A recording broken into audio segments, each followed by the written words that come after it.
This is the Hidden Killers podcast with Tony Brueski, featuring retired FBI Special Agent Jennifer Coffindaffer.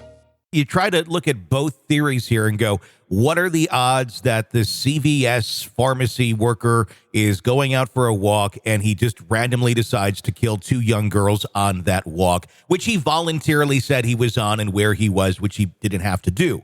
Or was it these Odinists that happened to randomly catch these two girls and they think in the spare of the moment, let's have a sacrifice? Neither seem very likely.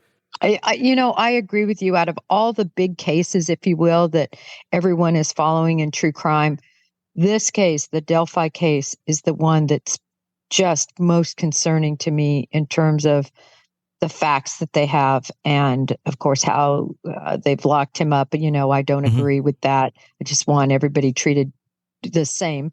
But the bullet, lone bullet, and using those tool markings to connect him when, first of all, tool mark evidence is a bit of a pseudoscience. Sure. It's not exact. It's just not, because every gun has a lot of the extractor and ejector marks that are similar if it's from the same gun. And this wasn't ejected automatically through the cycling of a gun when you shoot. It was extracted manually, which means it's a light extraction compared to the force that's generated when a gun fires. So you have all of that into play, and that's just going to be two experts going, head to head on whether those little scratches definitely match the scratches that are put on another casing that's ejected. So that's the crux of their case, Tony. He put himself there early on when the crime happened. He put himself there again. Now, why was this guy even there? It seems to me that a lot of people go there for some reason. They like it. It's a park. They walk around. It's just odd, though, that he would just go there, as you say, and just happen upon these two girls and, viciously murder them with a knife. Yeah. It doesn't add up, especially this guy's history. There isn't much of anything.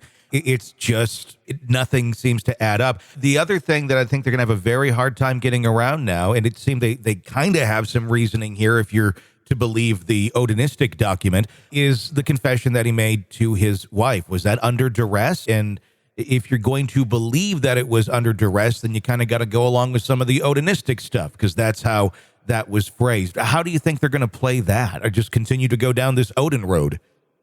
Well, the confessions that he made, and there were apparently 5, both to his wife and to his mother, to me, that's going to be the crux of the case now. Yeah. Really, that's what they have. But Tony, did those confessions bring in information previously unknown? In other words, does he provide corroborative information, or is he exacerbated, right? Look at me in here. Damn it, I killed him. Is it something like that? So it's going to be very interesting to hear what he said. But you're right. The whole crux of it is this pressure that was put on him by these Odinistic, guards, if you will. It's salacious.